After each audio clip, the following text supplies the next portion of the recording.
O senhor falou um pouquinho aqui sobre a doença de BC, e é uma Hum, coisa que eu vejo o senhor falando muito abertamente, né. Estava hum, até lendo uma hum, entrevista sua no hum, Estadão, né, hum, falando sobre isso tudo, e eu vejo que é uma coisa que a gente tem uma dificuldade muito grande pra falar sobre isso, né.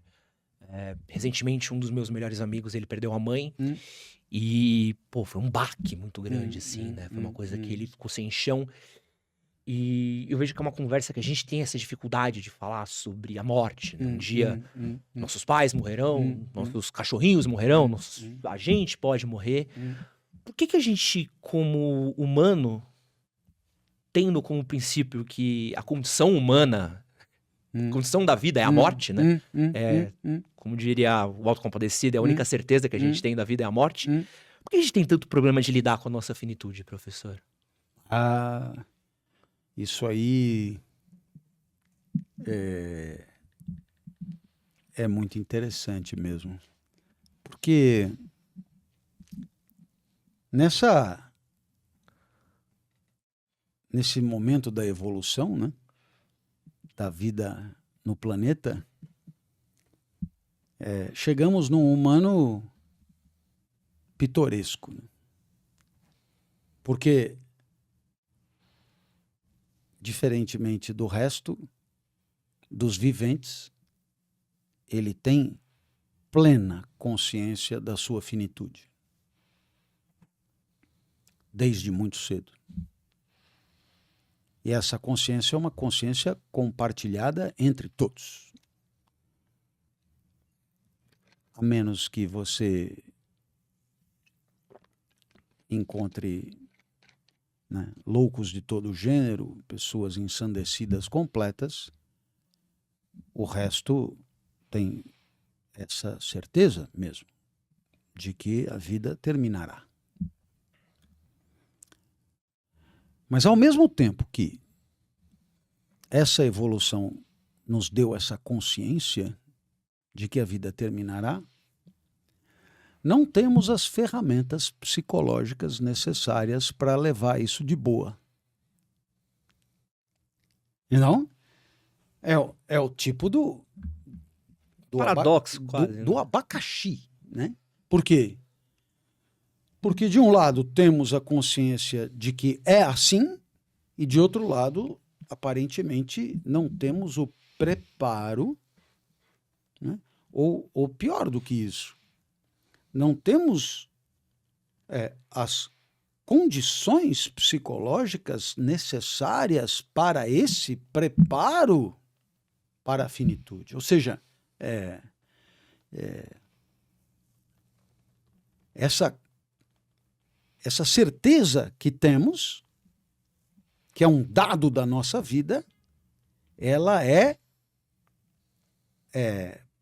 para muitos, devastadora, ela arruína, ela desgraça mesmo a vida. Né? Quer dizer, você não tem outro jeito senão perceber que vai morrer e, ao mesmo tempo, não sabe direito como fazer para que isso não seja aportador de tristeza crônica. Então, desde que o homem pensa e deixa registro do seu pensamento, ele reflete sobre esse problema que você me coloca. É o que eu poderia chamar de um discurso de salvação, né? Porque eu salvo não da morte, mas eu salvo do medo da morte. Né? O que é outra coisa. O medo da morte é uma característica da vida. O medo da morte é sentido em vida. E o medo da morte arruína a vida, porque é característico da vida. Então, eu vou criar mecanismos para torná-lo menos lesivo à vida. Bom, a filosofia tem suas sugestões, né? Imagina, os estoicos diziam: nós estamos morrendo desde que nós nascemos. Uma bacaninha, né? Porque meio que ao invés de entender a morte de uma vez só como uma espécie de um balde, você trabalha com a morte em conta-gotas. Dilui. Vem alguém como Epicuro e diz, fica tranquilo, porque enquanto tem vida, não tem morte. Né? Quando a morte chegar, não tem mais vida. Então, você nunca encontra. Ou está você e a morte não está, ou está a morte e você não está. Então, não pode ter medo de uma coisa que você não vai encontrar. Olha, é simpático. Mas eu não sei se isso melhora a situação de ninguém. Né? Porque se você tiver com uma doença grave e a pessoa vira para você e diz, você vai viver mais 6 meses, mais 1 ano, mais 2 anos. Né? Aí o cara diz, fique tranquilo, porque ou você está, a morte não está, ou a morte está e você não está. Chega a ser ofensivo a inteligência. Né?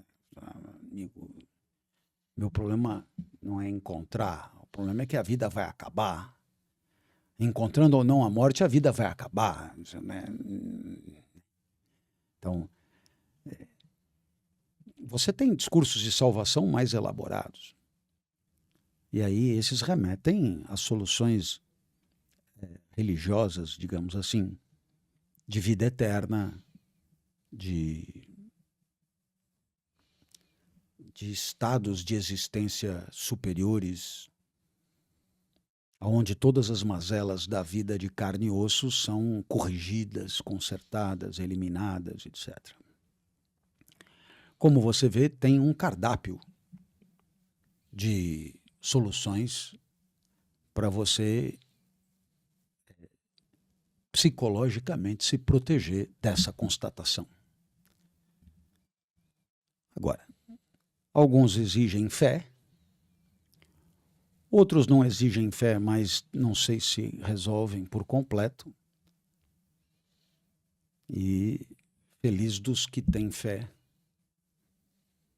Porque, de fato, tendo fé, que é uma certeza genuína, verdadeira, de que aquilo é desse jeito, a vida fica muito mais suportável. Você falou sobre fé? Esse que você acabou de assistir foi um corte do nosso podcast com Clóvis de Barros Filho. Para você assistir o episódio completo, clica aqui do lado e aproveita o meu cupom de desconto Edson Castro lá na Insider. Link na descrição do vídeo e no primeiro comentário fixado também. Valeu!